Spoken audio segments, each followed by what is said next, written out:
Good afternoon. Welcome to a very special roundtable, jointly organized by the Macau Ricci Institute, Cunha Foundation, and University of St. Joseph. What brings us here is something truly meaningful.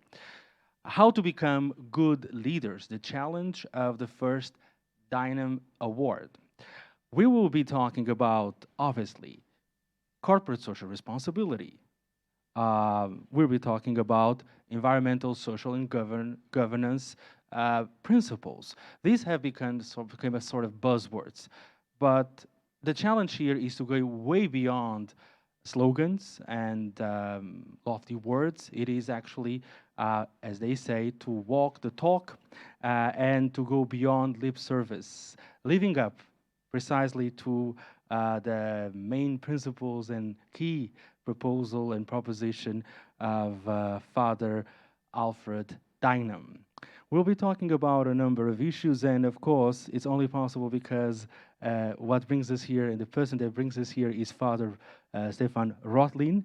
He's the director of the Macau Ricci Institute, and we are joined by distinguished panel members, namely Professor Rui Martins, Vice-Rector of the University of Macau, and also judge of the first Deignan Award. Also, Ruby O. She's Executive Director for Sustainability and ESG of a leading integrated resort. And Mary Mendoza. She's the Managing Director of the Platinum Limited. We have a number of key questions. How to recognize a good leader, how can educational institutions and the media foster good leadership? Has there been any progress in CSR and ESG in Macau and Hong Kong in the last couple of years, or does it basically still boil down to wishful thinking and empty words? What are the key issues of CSR in Macau?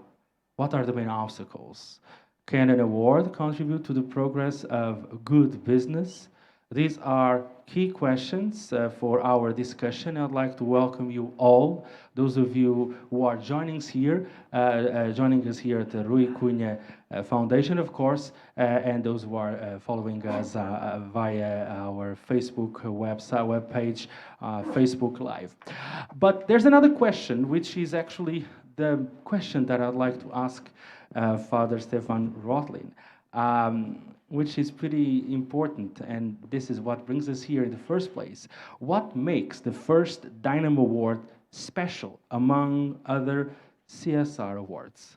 The floor is yours, Professor. Thank you very much for this great opportunity to share this insight of the Deignan Award. What makes this CSR, Corporate Social Responsibility Reward, special is the name of Alfred Deignan, an Irish Jesuit working more than 50 years in Hong Kong. He died 5 years ago, and he had really a passion for education. And well beyond the Catholic circles, he's remembered as somebody really, I would say really also a holy man, but with a passion for education, sharing these values. And many people also sometimes thought it's the one never can say no. No, he was even in advanced age, he was carrying on with his very red head, but actually what people overlooked, he was critical. Once he shared with me, look, I was a bit disappointed. No, CEO pretending, paying lip service to CSR. And actually this was a bit this frustration, what many could not believe. He was always optimistic, this kind of frustration of Father Deignan, that so much lip service is being paid, but not much substance. So this was a bit behind to say, you have the inspiration, what we say in Confucianism, the Chunzi, the morally kind of inspiring person. But then also, especially in a time of crisis, I must also say many disagreed with me, say it's too gloomy, COVID, what are you launching a prize? So that this could be an encouragement of small and medium-sized companies in both Hong Kong and Macau. That's a bit the background in a few words. And we had some 30 companies applying for this very first edition of the award. Um, and now that you mention launching this award amidst a rather gloomy environment, which was the one that was our background, and I remember quite well when we first talked about this, and I felt really inspired. And then I read your article, which was published on Macau Business in June last year, and the headline is "Better to light a candle than curse the darkness." Would you please elaborate on that? Well, even this meaning has taken even a deeper meaning. It was my really maybe best friend, also Andrew Saw, former ombudsman of Hong Kong, who worked also with credit unions, with whom I had really honor to work for over 20 years. He had that on his door in Hong Kong. Better to lit a candle than curse the darkness. And it's really what we want to do. And so I was impressed by the applications of these companies. So many people felt depressed, but I think our kind of main punchline, so to speak, was to really kind of enkindle a certain optimism, but also entrepreneurship. See, 90% in Macau are SMEs, so to encourage them also to explore more entrepreneurship, innovation, that was also behind a little bit. But this friend now died last year, and for me it's also even more kind of a commitment to this kind of optimistic kind of worldview. Even if we sometimes are caught amidst some sort of pessimism of the intellect, we have to push forward with the optimism of the will. Mm-hmm. Thank you. We will get back to the Deignan Awards. Surely many of those watching us and here would like to learn more about what has been the preparation for these awards and also the event, the ceremony, which will take place on the 25th of March, Saturday. Yes. Yes, my memory serves me well. We'll be talking about that. Now, broadening the discussion, Professor Rui Martins, well, it goes without saying that all of us have a role to play here. And let's talk about, of course, educational institutions. And obviously, the University of Macau has been pushing forward this agenda of CSR, ESG. Tell us about the role that educational institutions have to play or play in this respect. Okay. Thank you. Thank you very much. Well, the University of Macau celebrated 40 years in 2021. And we may say that this initial phase of the university, we have been growing quite substantial throughout this year, in particular in the last 20 years. And we have been focusing until a few years ago mainly in training of students, local students, but also students coming from mainland China or other countries, in particular Portuguese-speaking countries. But our main role until a few years ago was basically training this new generation of people coming from different places and also in Macau. But since a few years ago, we started to besides just the degrees that we have at a bachelor, master, and a PhD, started also to develop some students' capabilities in terms of developing their own company, because we graduate thousands of students. Probably it will not be easy, and in the terms during a pandemic, for example, for them to get a job. Before the pandemics, I used to say that it is only necessary for you to be admitted at University of Macau that you already have a job. But pandemics changed this completely, and now it takes more time for the graduates to find a job. So then we started a few years ago, like I said, to try to help our students and train our students in terms of entrepreneurship. So we have financial support for spin-off companies that we have incubated in the university, and that already led to several good examples of startups. But also we created a Center for Innovation and Entrepreneurship that basically nurtures our students in these new areas of setting up some companies, having into attention these aspects of the environment, the corporate responsibility, and so on. So we are in the a development phase of this area, and we have in our incubator a few of these simple examples, but that are already having some credit, and some companies emerge out of there. And there are good examples, and I hope that a new generation of entrepreneurs is emerging out of the university. Then it was interesting, the invitation that I had to participate in this award, and interesting because I came to know a bit better the reality of the SMEs that were presented here, and we had good examples that were presented to us, and it was interesting to see what they are doing exactly on those aspects. And for what I was able to witness, these SMEs are actually doing quite a lot, more than I thought. So I think that this award comes at the right moment. Thank you, Professor Rui Martins.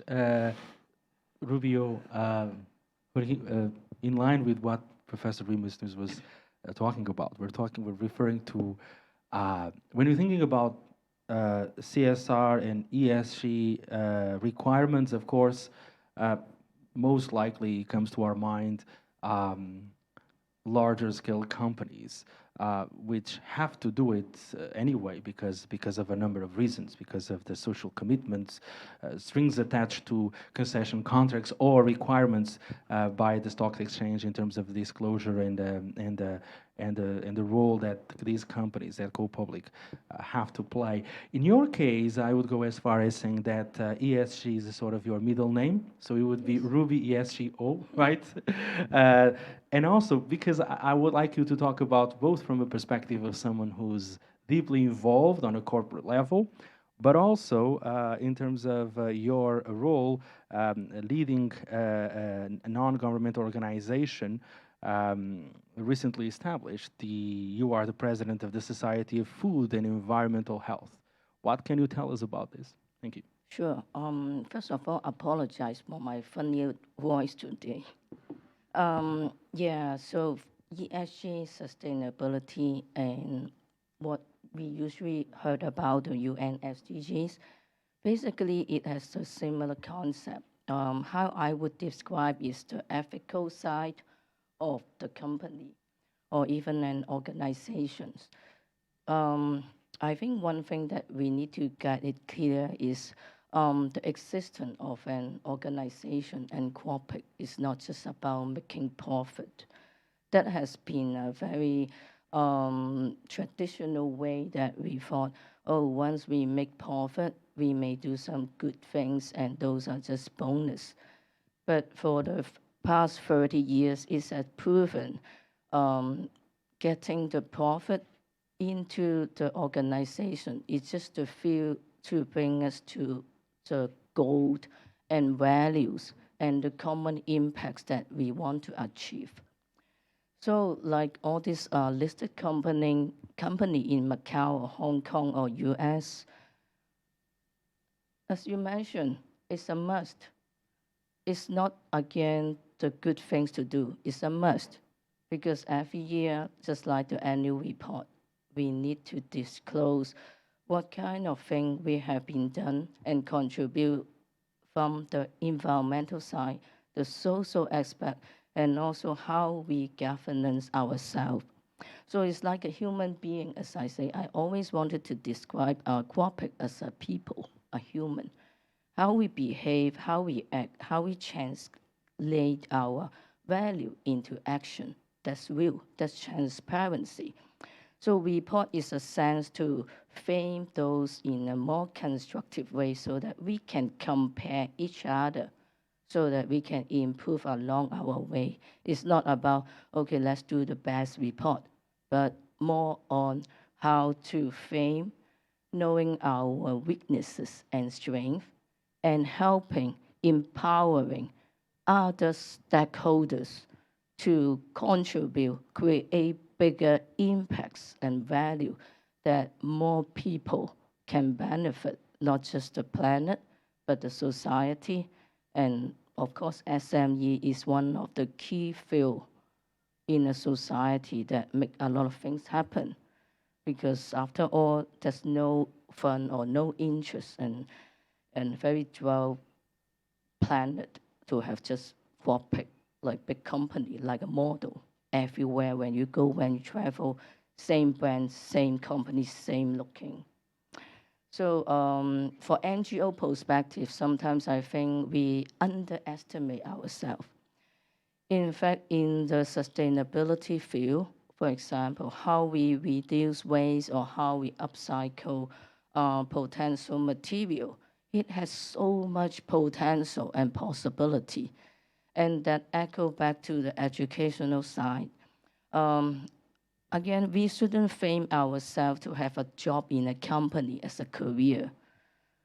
People and youngsters, we should empower them with possibility, vision, and the value, ethical, moral sense that they believe and learn it at school and empower them and make that happen, rather than doing a lot of more driving revenues, because revenues should come after when good things happen and it's the right thing to do, then why not? So that's how I see ESG from a corporate sense and lens, and also NGO and SME, we all fall into the similar concept. It's about how we make choice, how we frame ourselves, and how we position our roles and function in the business ecosystem together. Not just, oh, big company, you do this like an assignment. No, it doesn't work that way. It's like together, make it. It's we, not you, me, or he, she, we. Yes, so I think there are a lot of like single words, letters, but we should be one of the world that we should put it in back to sustainability. Yeah, thanks.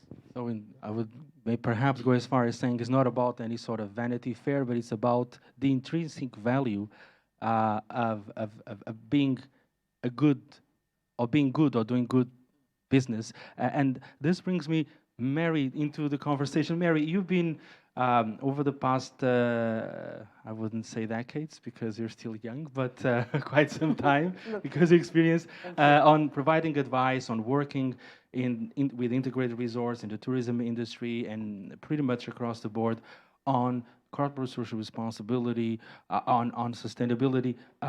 Tell us about the developments that you've been witnessing in the city. What would you like to single out? Thank you. All right, yeah. Well, that's a very good question. In fact, the evolution of CSR has gone a long way. Before that, I would like to congratulate Father Stephan Rothlin and the steering committee of the Deignan Award for such an incredible initiative, because I think this is one of the CSR that actually brings together the small, medium enterprises to be recognized in the efforts that they are doing, not just in Macau, but also in Hong Kong. So I think it's a very good and loud applause for everybody involved in this.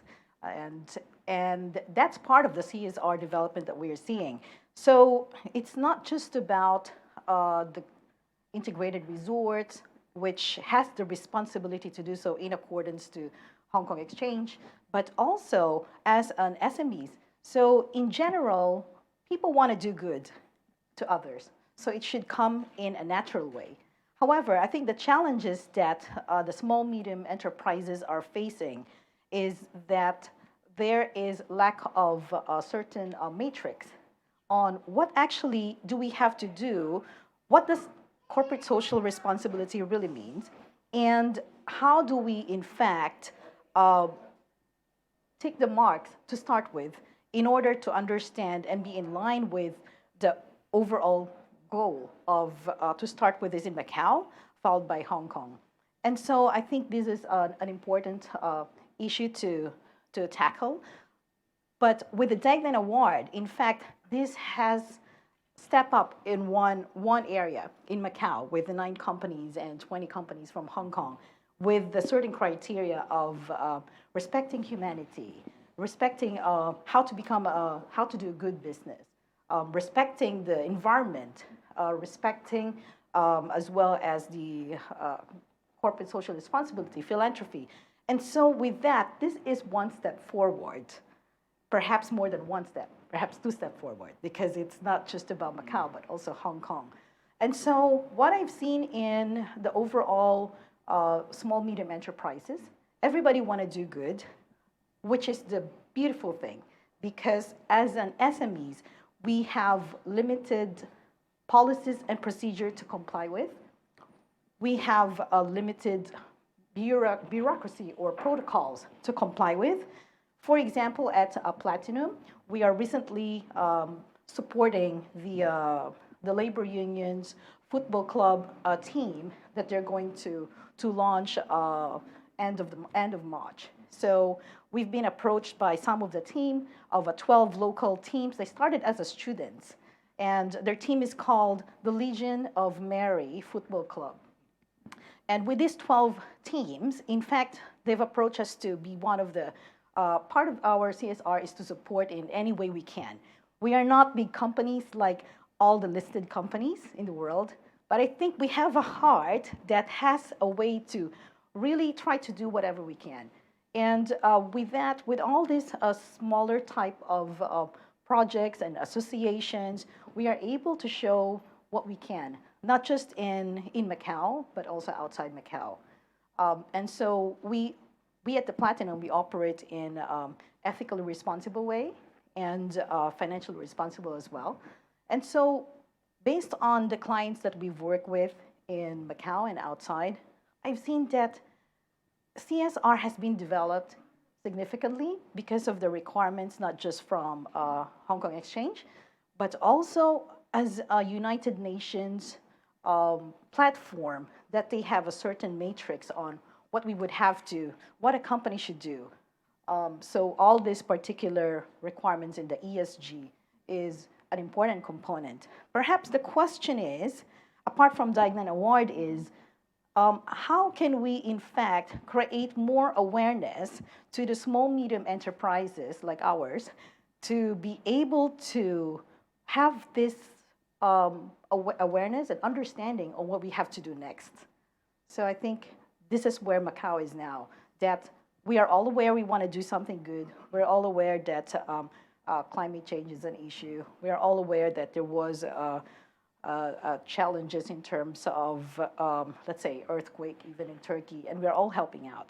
But helping out when just somebody knock on the door is one thing, but helping out intentionally because you know that you want to do good, but you also have, let's say, a leader to follow.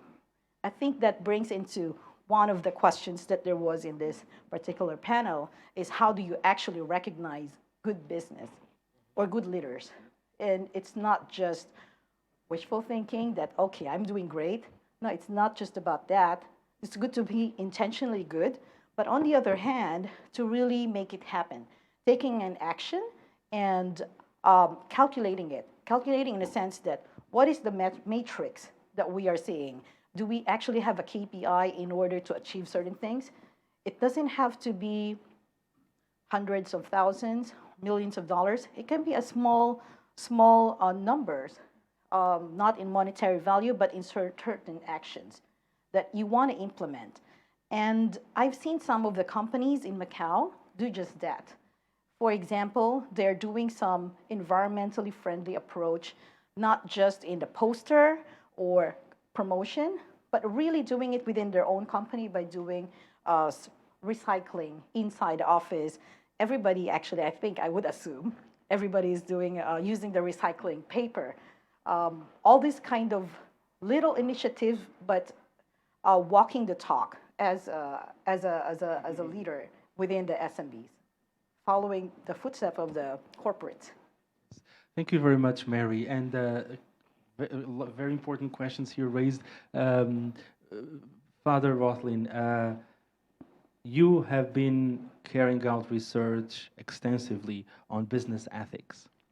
And also, obviously, from taking into account the roots, of course, of the Macau Ricci Institute, there's a certain approach to business ethics, which have to do with the intrinsic value. It has to be with ethics in itself, right?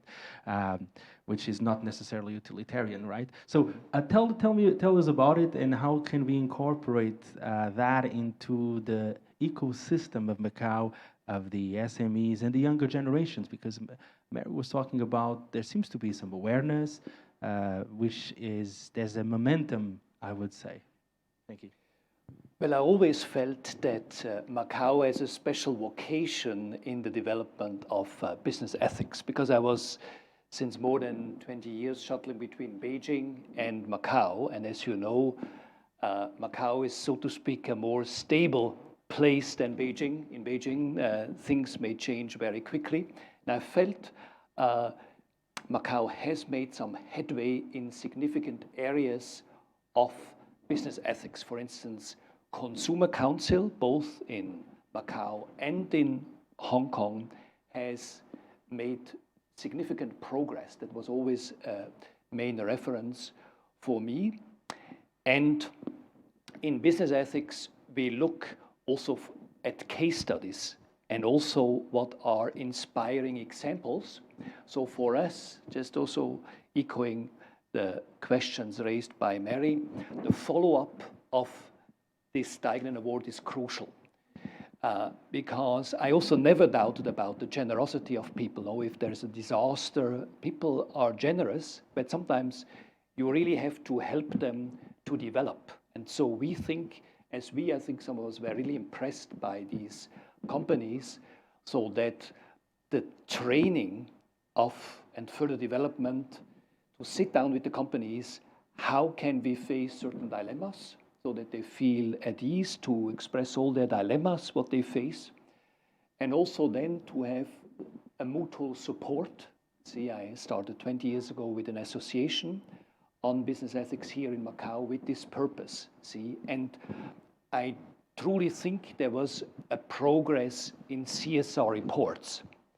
Because 20 years ago, I must admit, many things were a bit greenwashing, just CSR boiled down to PR, but today I do think it's more substance, because you are criticized if you are not publishing your CSR reports. So I think that is a bit, I think, my hope also, that this mutual encouragement you need today to really pursue your itinerary with all these kind of values and in the implementation of ethical codes. And this brings me to the 5 core values of Deignan. We're talking about core value 1 plus 1, right? Is the 5 plus 1. Respecting human dignity, respecting fairness, respecting the environment, respecting business ethics, and 5th, respecting the disadvantaged, plus 1, enhancing value, entrepreneurial spirit. Father Rothlin, tell us about how we got here and what's the rationale behind this 5 plus 1. Yes, I'm also very pleased to share. We have prominent members here, especially Professor Carlos Noronha and his dedicated team of Macau Institute for Corporate Social Responsibility, who has developed these criteria. Because sometimes people say Macau is not that serious, but it's a very serious group and very committed. I see some here. And they have really developed these criteria very seriously. And also in the process of this judging, I was very pleased how rigorous also this Association of Macau has helped us really to implement these criteria. So we may also then ask, you have here Yes. Carlos. I see Carlos Noronha. Yes, Sandy is also yes. here and with his colleagues. And I was particularly pleased about this. Also, Professor Carlos has instructed the judges in Hong Kong. So all this I felt was carried out very, very seriously against the prejudices against the Macau. Thank you. So, Carlos, I will be asking you to jump in the conversation. Meanwhile, Carlos Noronha, Vice President of the Macau Institute for Corporate Social Responsibility in Greater China. Professor Rui Martins, you were talking about how, for instance, the University of Macau has been encouraging and promoting the development of startups through spin-offs. This would be because these are fresh graduates, new talents. They are kind of, I would say, natural-born sustainability actors, so to say, because of their generation and because of the way because of the syllabuses of the programs. I'd like you to comment on this, on the awareness and how to start from scratch already with a strong ESG blueprint or footprint, I shall say, and also if you've seen, what have you seen in this through the process of being a judge? What have you? Is there anything that you have come across that you found inspiring in these SMEs? Thank you. Thank you very much. Well, what I would like to say is that although in our university we try to promote these issues of the business ethics or research ethics, for example, in terms of business ethics, we started to organize some conference in Hong Kong in this exactly area. I think we already organized two conference about business ethics where we had experts here talking about this. And then we interrupt a bit for the pandemic because of the pandemics, but probably we will restart that soon. But this kind of activity brings awareness to our colleagues and also our students about that area of ethics, but also in their research work with important work of the universities in terms of research, and we have a special course related with research ethics. So this means that these concepts are taught and presented to the students. So when the students come out of the university, I think they have good awareness of this. But I would like also to say that the young generations, probably they are more attentive to these issues than we were before, and I think that they are well prepared to develop their activity according to those parameters. Of course, the topics that were presented here for the Deignan Award were quite good, and I must say that the criteria that was defined by my colleague Carlos Noronha was very accurate and extensive criteria with lots of parameters, and it actually helped us to go through all the applicants and to check all of their activities, and also helped us during the interview because to make questions related with these topics with the criteria defined in advance was quite simple for us. After having the criteria and the presentations in terms of documents, in terms of the interview, it was, let's say, relatively easy for us to classify or to mark these companies, and we could see even during the presentations that they were quite aware of the criteria and made the presentations in line of that. and we could see that they were well prepared for this award. Okay. Thank you, Professor Rui Martins. Rubio, as a judge, what can you share with us? Of course, you may not be able to share the scoring, right? We'll have to wait until the 25th, am I right? Yes. Yes, okay. You know, we journalists, we're always looking for scoops in first hand, but of course, we observe that. About what you've seen in this process, Sure. anything inspiring, anything interesting Yeah. you'd like to single out? Thanks for the questions. So it's my pleasure to join the award, being part of the judge. I try to think it from both angles. If I were the SME, seeing this framework and there's a award first of its kind in Macau, as an SME, I would try to at least assessing myself, my readiness.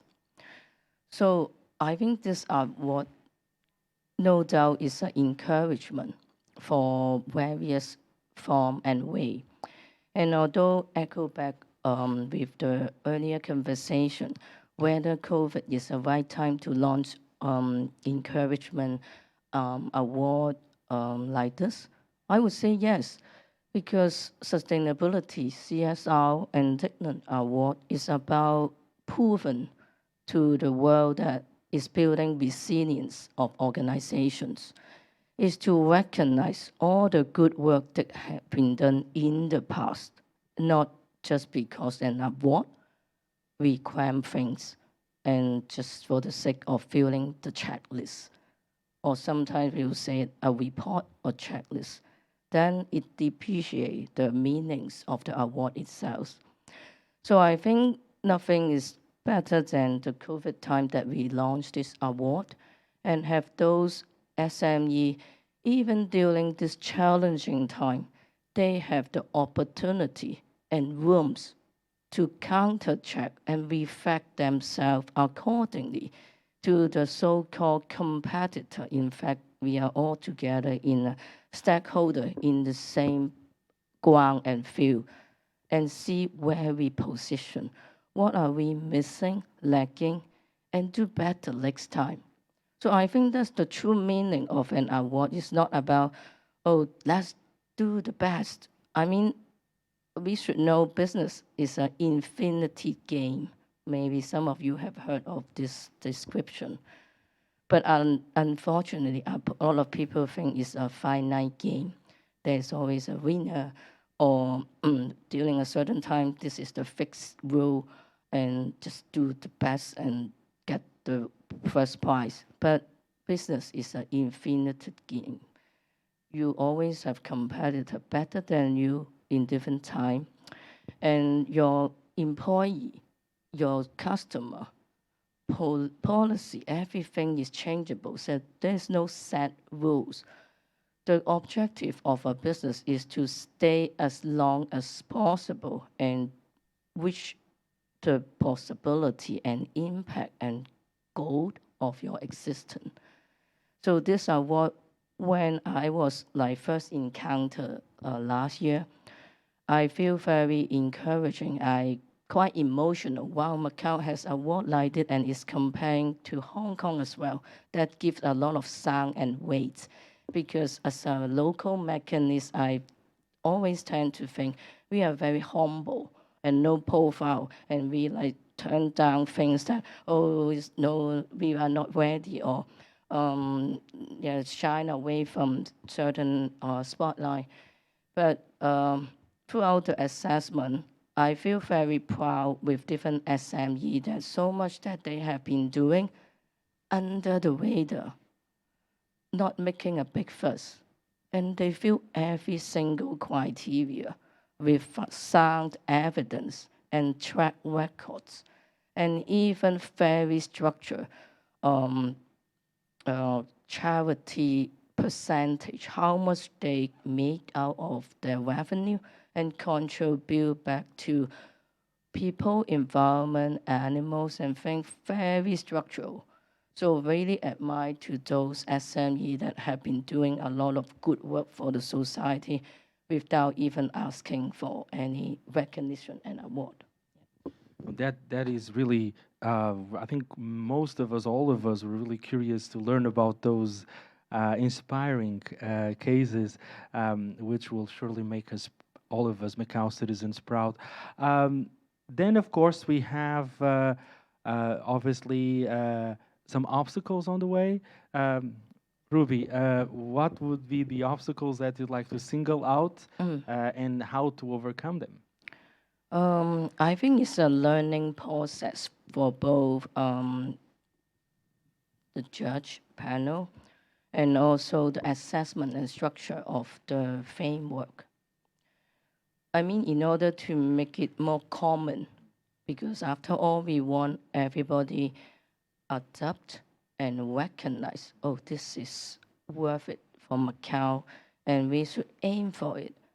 And during the difficult time, while they have the capability to join this award and even winning, there must be something worth recognizing and, oh, as an SME, I should do it. So I think the challenge from different perspective is maybe communicate, promoting this award in multiple sectors. I think language is one of the barrier for some SME. Secondly, it's about interpreting what exactly CSR, Deignan Award, or ESG, is it for big companies? So I think they still have that misunderstanding and confusion whether they fit into that criteria, or whether it's good for mom and pop shop or must have like proper documentation. You know, as a local, I always think they underestimate themselves with maybe digitalized things. So I think to overcome all this so-called challenge, in fact, is giving opportunity for all those ready, is to make it like very clear, it's no complication, and based on this year's winner, we can showcase some of the good things that they have do, so that make others comfortable. Oh, just like that? Yes, that was the thing that we have been asking for, and that people out there have been doing for years. So it's nothing new, nothing trendy. But sometimes I feel that ESG or sustainability, people think it's trendy thing, it will go away. So it's just a trendy thing for this century. Yeah. So it's not going to stay. So yeah, but we have to tell it is the successful formula to build business or organization to fight challenge, resilience, and how your employee think this is a good business, good leadership that they follow, so that together we bring to the common goal. Yeah. That's right. So it's here to stay. It's not something that is just trendy. It's most likely, hopefully, to become a key component of a business operation, not only of listed companies, but of course of SMEs. And this is the way forward. Mary, we've been talking about obviously what we're witnessing in terms of developments and steps forward. Looking at Macau as a whole and the situation that we have here, if you'd like to single out some obstacles that sit on the way of taking CSR to a higher level and how to address it, both perhaps from what can companies do, what can authorities do to kind of make us, if we are lagging behind, for us to catch up with the best practices.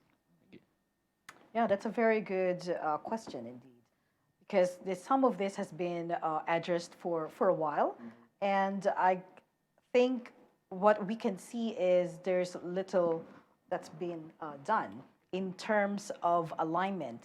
And so I think the role of some of the associations, such as what Father Stephan Rothlin has mentioned earlier, and as well as this particular award, and a few others, has a role to play in terms of alignment of how we should align what we really need in terms of CSR, what really ESG really mean, and how do we comply with it And in terms of, those are the main challenges, is really lack of awareness on what it really entails, first of all.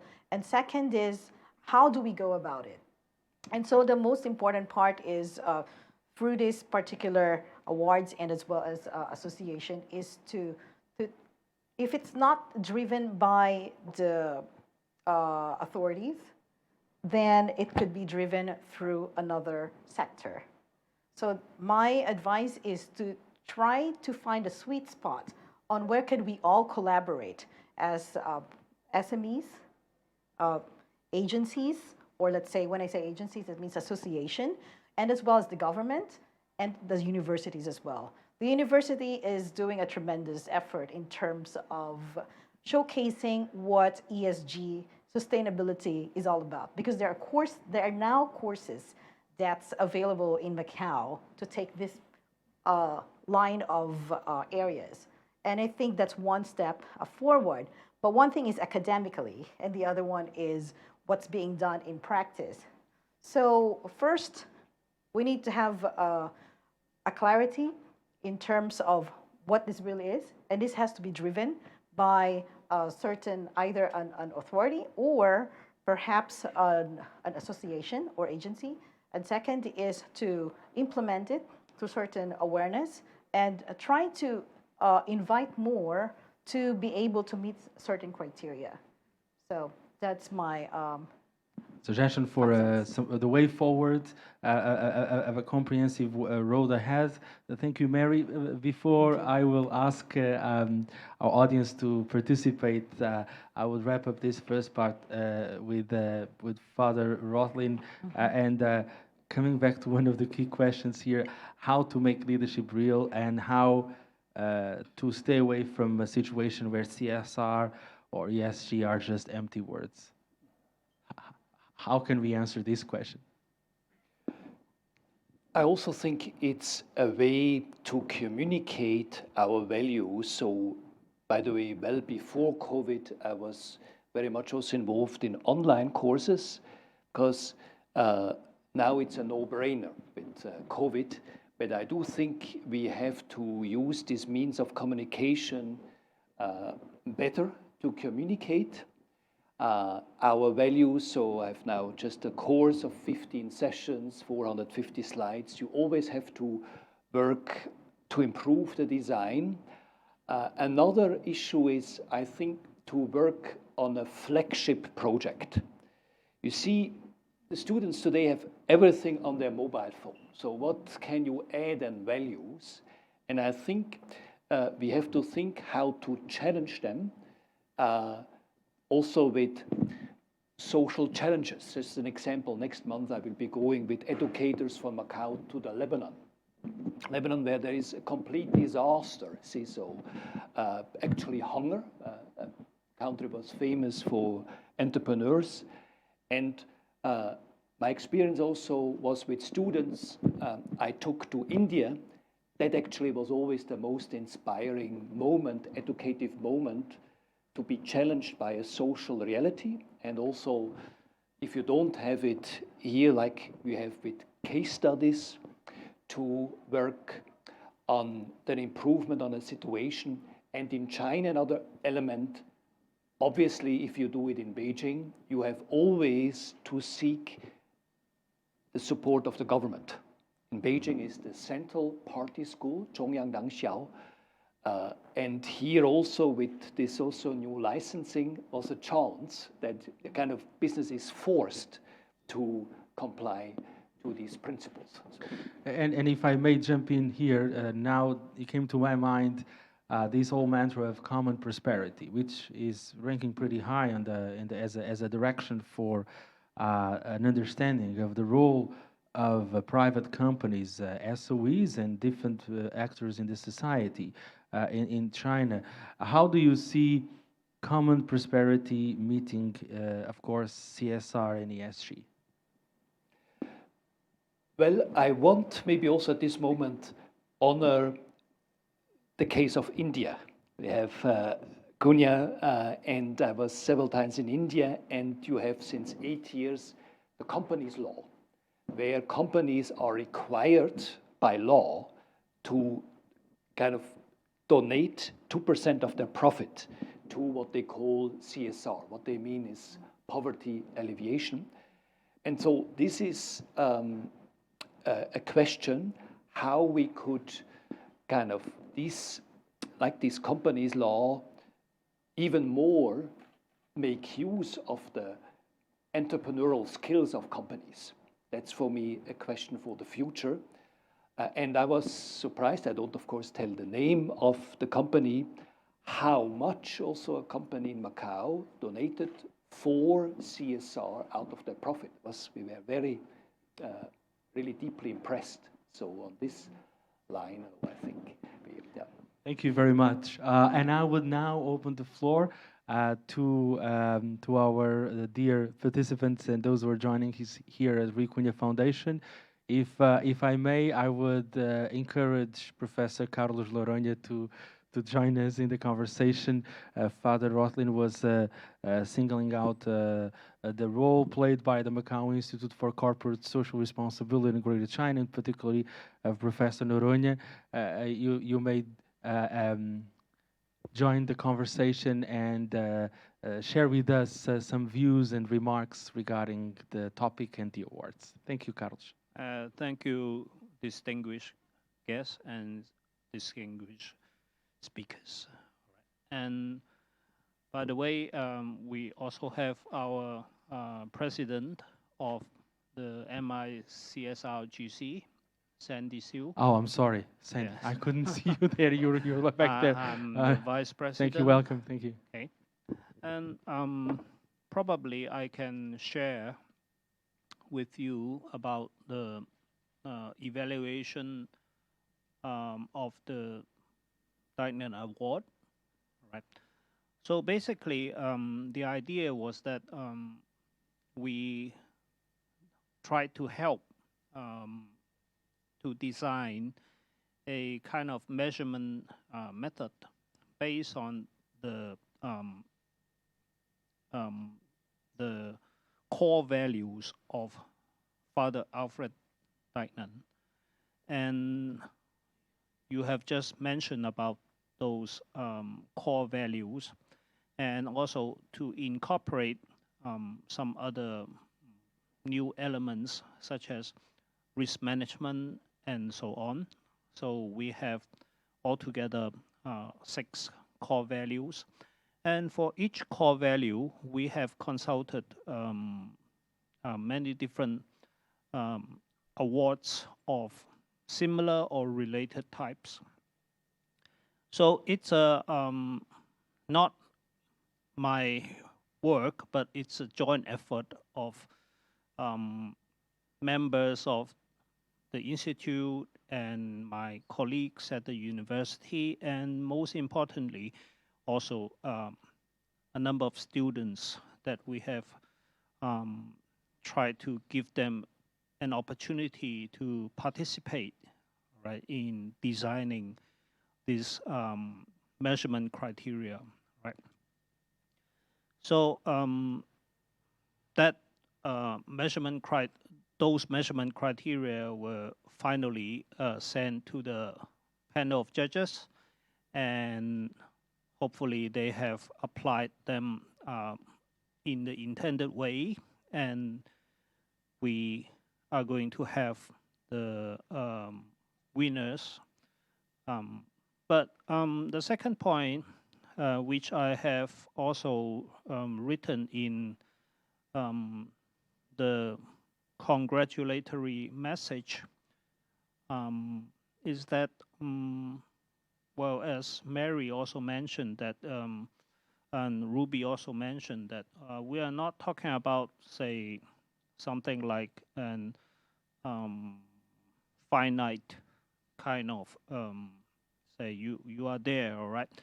So we are trying to propose and recommend and encourage the winning companies to be exemplars, and they should continue to show their efforts in responsible leadership, CSR, okay, and you have mentioned many times ESG, right? And well, we hope to continue to see that they can continue to show and demonstrate as exemplars.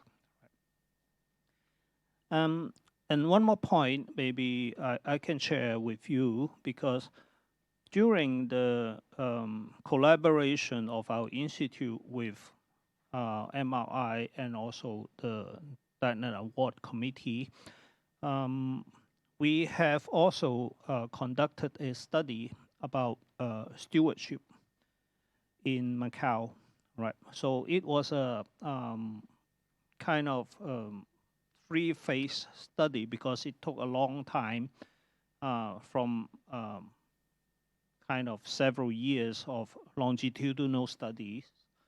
And we finally, just to boil down a few main points, is that in order to really inscribe the spirit of the Deignan Award and also responsible entrepreneurship, we think we found actually from empirical studies, I mean, Ruby was actually also involved in our interviews, that the Sustainable Development Goals, right? So we need to have a very urgent, actually, requirement to incorporate the 17 SDGs into our early education. So what we mean by early education could be like, say, age, say, 4 to 6. Because some of those elements in the 17 SDGs may be very remote to some of the youngsters, okay? But in fact, the United Nations, they have a lot of materials in different languages, and we really hope that we can incorporate these things. And I know, Ruby, you are really stepping into the schools and teaching students about the 17 SDGs. But it's a policy thing that probably we can incorporate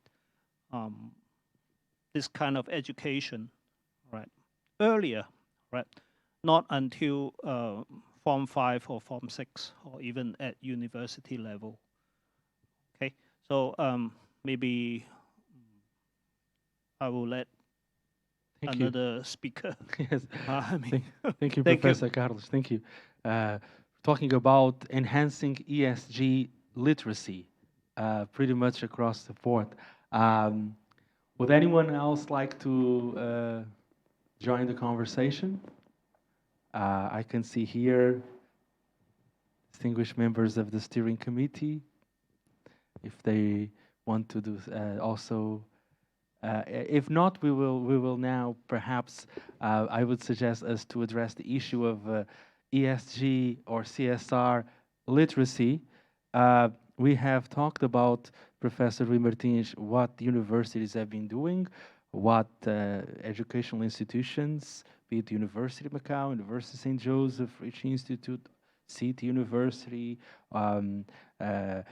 Polytechnic University, I mean, all education. But how about now, and of course, Ruby may also help us here, how about making it broader and going, having an approach whereby from, I don't know, K3 or P1, we could have an approach to raising awareness from the lens of education. Can you? Yes, I think that these Sustainable Development Goals by the United Nations are well known, but probably we may do more promoting this at university level. Actually, we have in our university 2 Jean Monnet shares at area of the European law and also international relations. They were a bit affected by the pandemics because usually in those two shares we have a group of seminars in topics that interest both of this area, and in particular in these United Nations goals, we think that we can do more now that the things are open. And our faculties, in particular the faculty of business administration, faculty of social science, can play a role in educating. Because although those goals are there, but probably they are not very well taught, not only in schools, but also in the universities. And I think that probably having a group of seminars in this area could eventually help to create more awareness about this. One thing I would like to say also regarding the award is that to put the things together and during a pandemics period, and for the first time, it was not an easy job. But we came up with, let's say, application, criteria, judgment, presentations, and then soon the awards will be attributed.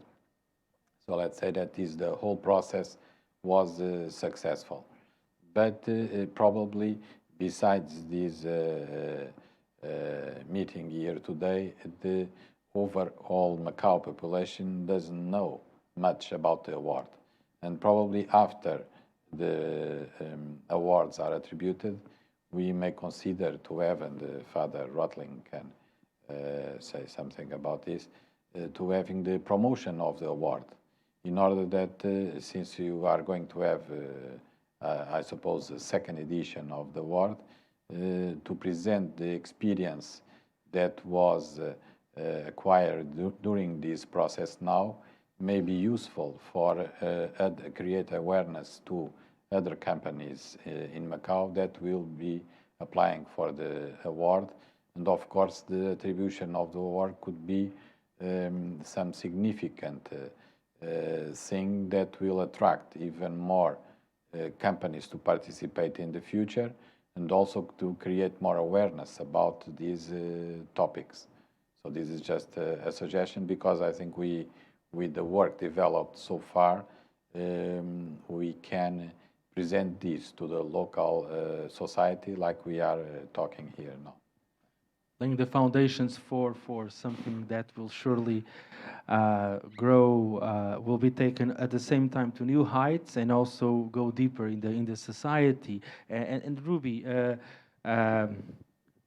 Professor Carlos Noronha was sharing with us that you have been working with the younger generations with schools. And also, this also reminds me of an initiative that is taking place, which is a Macau essay competition, English essay competition, which is themed on the Sustainable Development Goals. Share with us, what have you been finding, coming across in the interactions with these youngsters? Yeah, it's really echo back to this Gen Z. I think they are very unique generation that encounter, experience climate change. And also, they are in the milestone of making the difference by taking action and stopping this going even further. That's the last generation that can do something, and they are well aware. And echo back with the what's so-called good leadership. I recently read an article from Harvard. They are saying there are more and more curious quitter.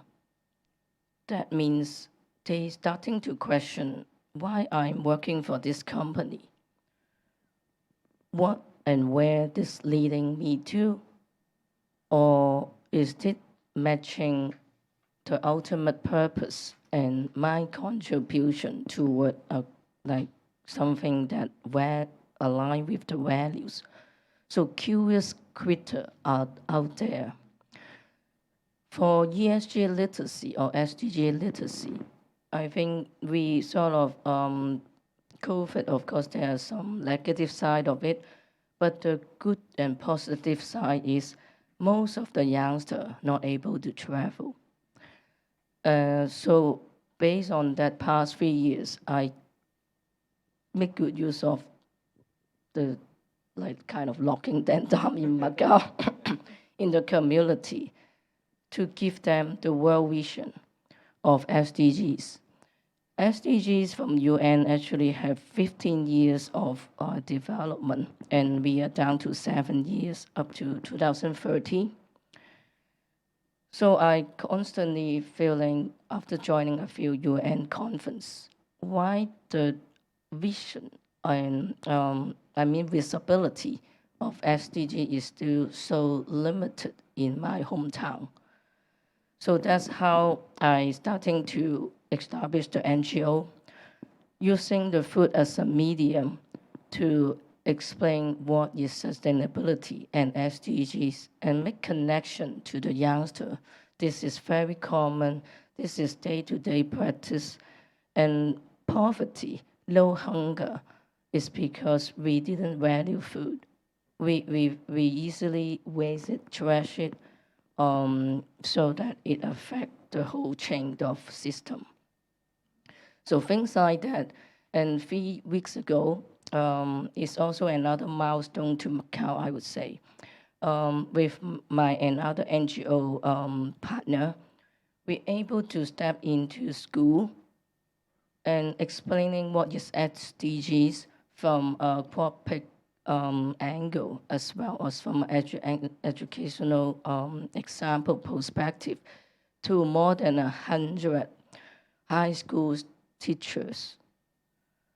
So that was the amazing part, is that the school rector recognized that, and she wants all her teacher and administrative staff knows about this and how it deliver in their day-to-day curriculum and training contents, so that they equip the new generation ready for something is already happening in the world out there. That's what I call education, ethical, moral, world vision, way beyond just monetary benefit. And with cell phone and all this chat GPT, writing essays and getting the first draft and everything is so easy. In fact, I was trying to type good leadership before I joined here, and what does it come? Pretty good answer. So, but how do we give the personal touch and make it unique and humanize and matching the local community and bring good things? That's human. And sustainability is the wisdom of governing the organization, also the person. Thank you, Ruby. And I'll be asking my ChatGPT the question, how to become good leaders. And then I'll share it with you in a while. But before, I'm sure that our answer will be much more meaningful than the AI, with all due respect, Mr. ChatGPT. Mary, we're talking about education, promoting the ESG since a tender age. This is important, but also you've been working with associations, with people from another generation who would also need to be better informed and aware of this, right? Absolutely. So what I've seen, not just in Macau, but also in Cambodian Community Dream organization, where I'm part of an advisory panel and board. So that particular organization runs for the last 15 years, starting with one water well. And I was associated with that through my personal curiosity and looking for my purpose, as I suppose, at that time. Going to Seattle and had a lot of meetings with different NGOs or nonprofits such as Social Capital Ventures, SVP as they call. It's a global nonprofit. going to Bill Gates Foundation and meeting up some people and hearing and understanding. So I was wondering, is this actually my purpose? Am I really like meant to do something else than just doing my work in the corporate world at that time? And so then I've encountered with Pangea, which is mainly focused on South American type of nonprofit and contribution. And everybody is doing something really good. And I met quite a few like-minded people, friends, peers, industry leaders, who are there for a common goal to do something good. And I realized that looking for a purpose wasn't the right answer for me, but it changed my perspective on what can I do to make my life meaningful. And so based on that, the education for me is not just about hearing, going, and doing something, but it's about starting with our own selves. So I think acting, as they say, if you keep doing the same thing all the time, if you keep doing what you're doing, you'll get the same result all the time. So I guess it's time for a change. And what is a change? I think this is a change. The generation, Not climate change. Not quite a change, sort of a change. Yes. So educating the younger generation is of importance.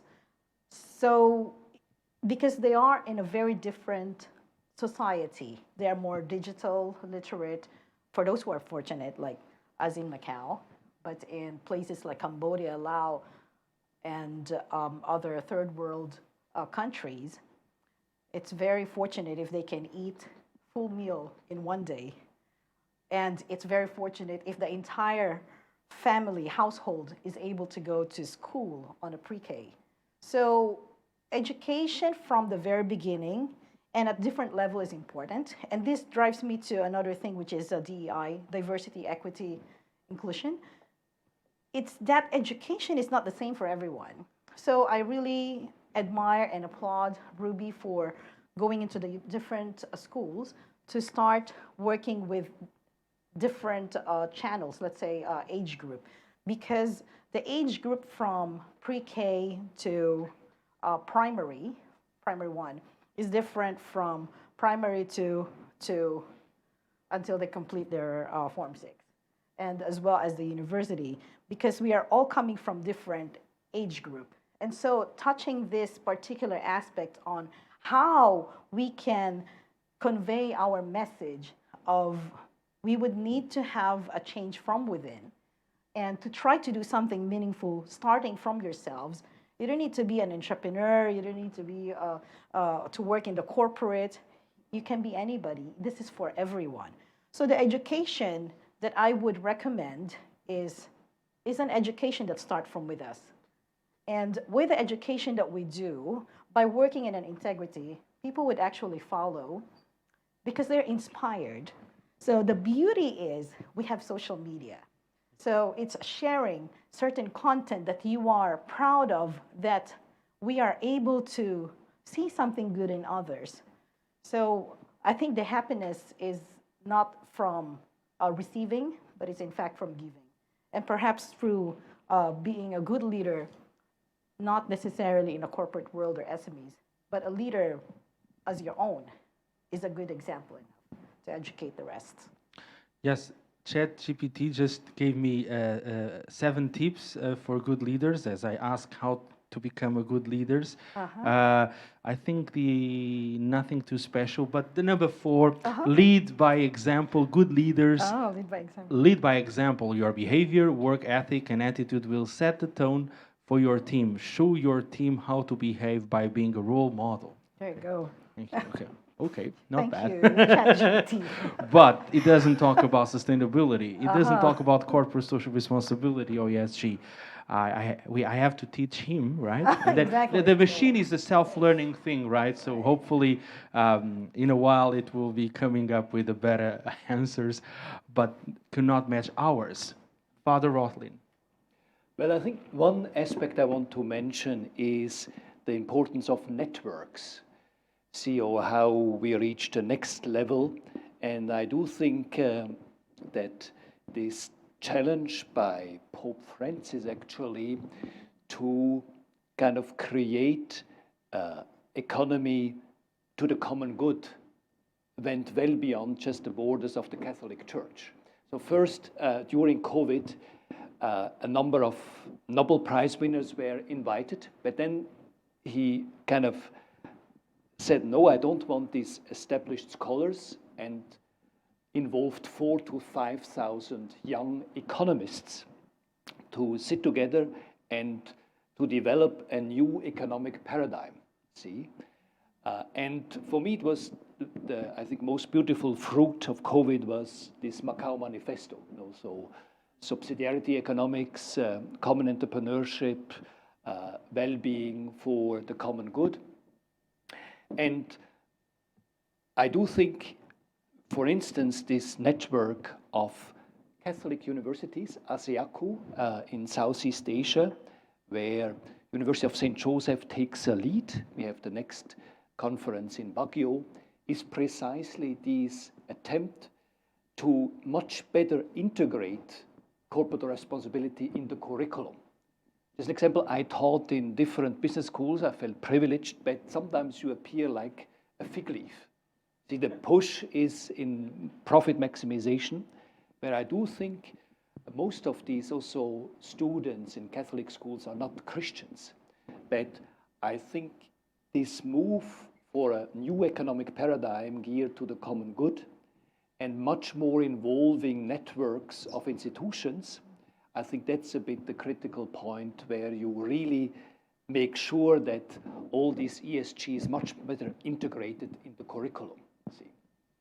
Thank you. Living up to the humanist roots, right, of which are pretty much, I would say, universal and cross-cultural. And now I'd like to ask and suggest our audience to jump in.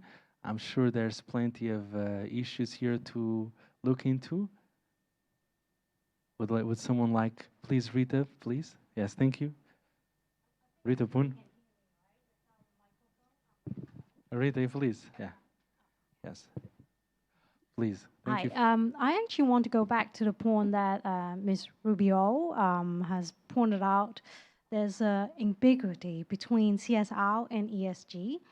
And I actually come across a listed company in Hong Kong. They told me that they're dropping the CSR report because they think that's a duplicate effort when they have to comply to do the ESG report.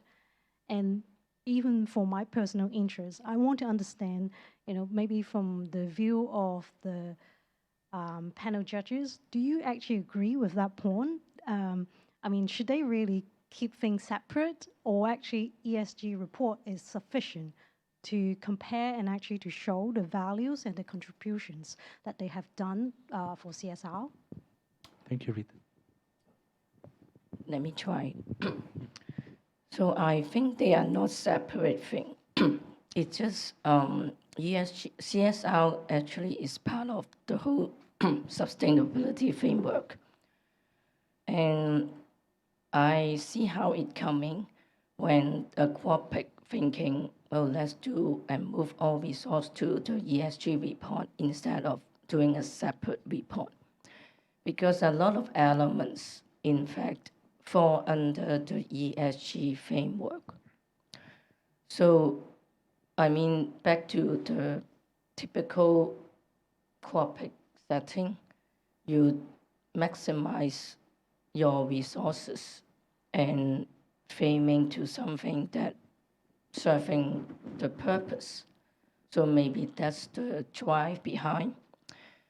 CSR report is catering to different audience, maybe more on government and other stakeholders, so that they see their involvement in the whole picture throughout the years. However, ESG is more on more holistic, including energy, carbon footprint, scope 1, 2, 3. So all this more technical and fulfilling certain framework like GRI and SASB accounting board. So they are actually two different reporting mechanisms. But in terms of requirements and mandatory. Of course, ESG report is a must. So again, back to what I mentioned is CSR is part of the ESG anyways. So actually it's all together. Yeah. Thank you very much. Anyone else would like to comment on the potential overlapping of CSR and ESG? Professor Carlos Noura. Sandy. Hello. Hey, Sandy, you're there. Sorry. Yes. You had your mask Professor on. would like right? me to speak. You should. Sandy Siu, Yes. from the president of the MICSR Macau Institute for GC. Corporate Social The name is quite long Responsibility because in Greater China. Yes. As we have a partnership, I know it by heart, and it's dear to my heart as well. Please. Oh, thank you. Just to add on the questions that Rita has just mentioned, the ESG report thing, because actually, I'm the colleague of Ruby. Yes, and it's also part of my daily duties to study on the ESG reports, because not only in the MICSR GC, because our institute has conducted a lot of researches on different CSR and ESG reports of different companies, or even in NGOs, and also we have extended our effort on research to many different organizations, such as the SMEs. Just Professor Gauch also mentioned we have taken part in Father Rothlin's stewardship research project, and how the thing that, in my personal opinion, and also from our fellow MICSR GC members, we are working very hard on how to incorporate the values of ESG and CSR into daily practice of every individual person, as well as in the report of the companies. Because sometimes, Ruby also just mentioned that the CSR report is not just checklist on the, for example, the Hong Kong Stock Exchange requirements, and also the SASB, GRI thing, because even though they are some critical standards that for companies and non-profit organizations that they can take reference when they prepare their reports, and also to construct their CSR activities framework. But we think that the day-to-day issues that we encounter, such as the food saving, the poverty issue, because poverty is not just in rural areas, but also, for example, in local Macau community, there are also actually many individuals that are suffering from poverty issue. Therefore, in our opinion, we think it is worthwhile for us to sit here and then to reflect ourselves on how we can, as an individual, pay our effort to the society, and so that when we, for example, when we work in our companies, we can contribute to our company's corporate social responsibility, as well as how when we are as a student in the university, or for younger generations in their schools, how they can exercise their values of corporate social responsibility, such as saving the environment resources, and something that donation to the poor, helping the underprivileged people, so that everyone will be helping to contribute to the ESG and also the SDG goals, so that we can have a better planet, which is the ultimate goal of the UN mission in the 2030. Thank you. Thank you, Sandy. Thank you very much. Before we go for our final round for the concluding remarks, would anyone else like to join the conversation? Some remarks, some questions? Please. Please go ahead.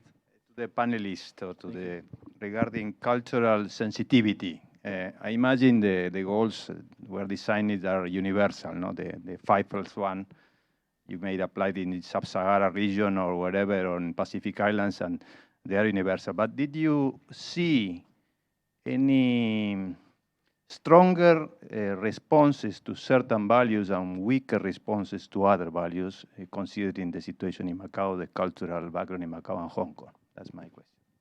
Thank you very much. Professor Rui Martins, Ruby O, Mary, Stephan. Ruby. I think there is, that's the beauty of the whole society. Everybody put different attentions on different things. So in short, I see the award, there are three key factors that tend to focus more on is the poverty and also the COVID health issue with some areas. I go back with the English essay. When I was reading all these high school essays on SDGs, somehow they care so much about environment and plastic waste. So there are definitely some culture, some social medium, or parenting, or peer pressure, how they frame themselves into a topic of focus among all these social and environmental matters. Thank you. Thank you very much. Anyone else like to jump in on the issue of some variances or something that might highlight some of the core values vis-a-vis others? Right. So just to share some examples that I've seen in Vietnam and Cambodia, cultural sensitivity is of great importance. So some of it is based on the government regulation, and some of it is based on the traditions that they've been doing in the past thousands of years. So there's a certain education level that is so different from the rest of us. In Macau, of course, if we are to apply the UN SDG goals, we cannot apply the entire 17. Thankfully, we don't need to focus on the poverty and hunger, because we should focus more towards economic development and as well as sustainability of our future. So there is a cultural sensitivity in terms of which one to apply. So I think it's of importance to have a matrix and understand what is our goal, because out of the 17, I think we only have the most important part, probably 4 or 5, that is of importance within the UN SDG goals. So the cultural sensitivity, when we apply, it's important to understand what is of importance to certain location. For example, in Cambodia, not a lot of 60% of the population on the rural area doesn't have access to water wells. So we know that that is of importance for them. And so we help them build that to start with, building water well. And second is that with the COVID, with the pandemic, we also understand better that we need to be more hygienic. So thankfully for us, we have all this sanitizer, mask, some of it even supplied from the authorities. But not everybody is the same. In Vietnam, Cambodia, Laos, they don't even have latrines. And this is one of the, based on our annual report that we were discussing in January, because we have a regular meeting and understanding what is the core needs of certain villagers, we find out that we need to have more latrines because there's no proper toilet blocks in certain area. And I remember backpacking in China, in different parts of China, apart from Guangzhou, Guilin, Shanghai, Beijing, and other parts by train, it's very difficult to find a proper latrine. Thankfully now, we don't even have to think about that because we have all the access of complimentary public latrines or toiletries. So that's, I think the cultural sensitivity implies into what is the core needs that we need to address in Macau now. Is it related to digital, or is it related to food, or is it related to something else? Let's say actually CEM is doing a great job in terms of reduction of carbon footprint. They have regular reportings as well. So in any business that we create or we serve our community in, I think it's important to find out what is important in that particular area before we develop something and just jumping in and that we want to give you this and that, because it may not reflect to what they really need.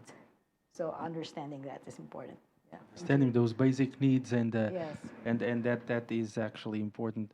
Set out priorities. Father Rothlin, cross-cultural dynamics. Well, the Macau Ricci Institute has a centuries-old tradition, I would say, of bridging cultures in East and West. Have you got any remark to add to this conversation about different cultural sensitivities and? Yes, I think in this context we should really value the centuries capacity of Macau of intercultural dialogue, peaceful intercultural dialogue, and for me this may be the most ambitious wish that Macau could be somewhat a laboratory on this peaceful cross-cultural exchange for also China. See, now we face so many conflicts. I think we should be blessed. Actually, Umberto Eco was clearly sensitive to this cross-cultural charisma of Macau. And so we should be much more, I think, seizing this as a chance to, also for China, this respect, cross-cultural respect in this tradition of Macau. So it's not just confined to the Macau Ricci Institute, because it is a great tradition in Macau. Yes, absolutely. And now, for a final round, main takeaways. You may want to go back to the key question that we had for this panel: how to become a good leader and how to recognize a good leader. And anything you'd like to share with us, Professor Martins, for a final remark in a nutshell before we wrap up our session. Yes, in terms of leadership, I fully support what ChatGPT told you in the first point, which is leading by example. And I think that it's the most important thing, because when you lead by example, you know what you are doing or what you are leading. Let's say if you just lead by leading, probably this will not be good, because probably you don't know what you are doing. So by example means that you acquired some experience yourself and that you can transmit to others in a positive way.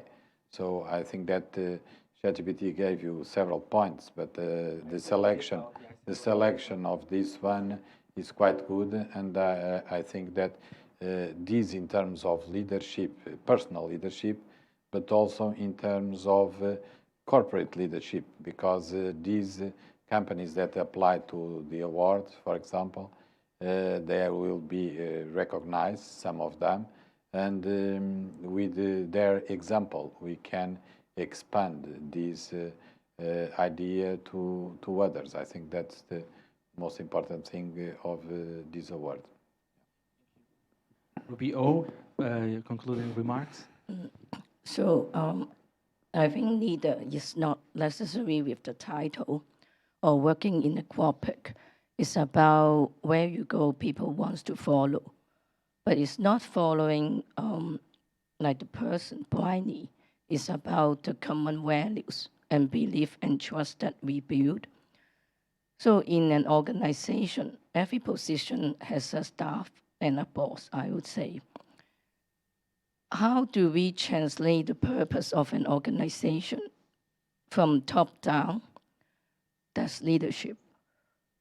Leader doesn't necessarily have to be positive and optimistic, because your employee will tell what they see. Does it echo back to the leader or the management? Over optimistic may not work well, because that's lost the bonding and acknowledgement of exactly what is happening. Are you aware what's going on day to day? Are you recognizing? Are you going to do something about it? Or we continue to be very optimistic, positive, and just business as usual? Business as usual is a very scary word because that means we don't want to change. We thought everything is normal and things will go away. So tonight, I hope that I can advocate one message is sustainability is a wisdom of governance and also a person, how they act, walk the talk. What you intend is one thing, but the impact you create is how people can feel and see and follow. So take the sustainability as the wisdom and how to master it and integrate into day-to-day practice. So I'm very sure a leader who take this wisdom, you will have a lot of followers. Thank you, Ruby. Mary, your final message and your main takeaways from this conversation.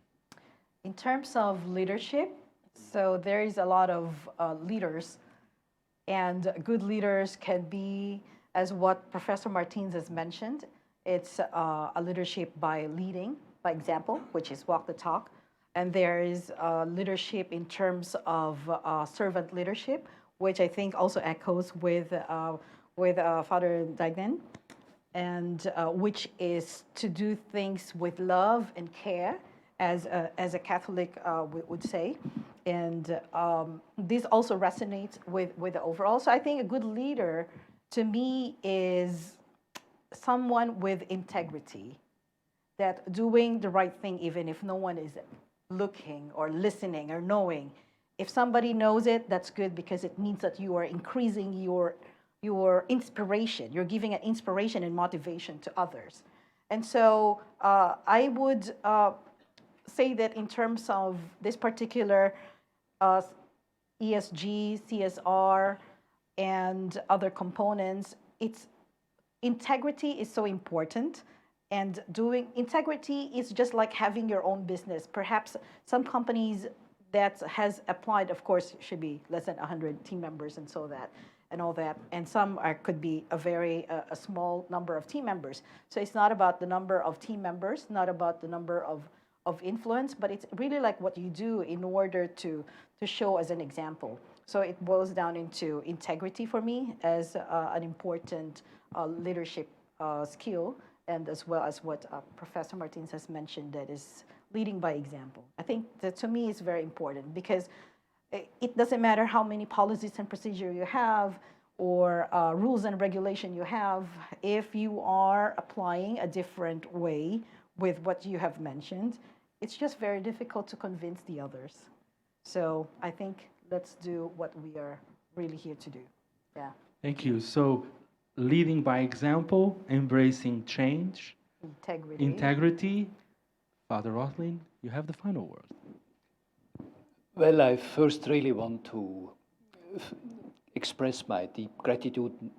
Many of you contributed what I call is a modest first success, but I feel, listening also to esteemed panelists, so it's a key challenge is to follow up what we heard, to make really make it a momentum. And it certainly resonates also in a key research on the Junsen, or the Confucian term of the morally inspiring person. And of course, I have to think on Alfred Deignan, sometimes I'm media friendly, but sometimes we are too much focused on negative sides of leaders.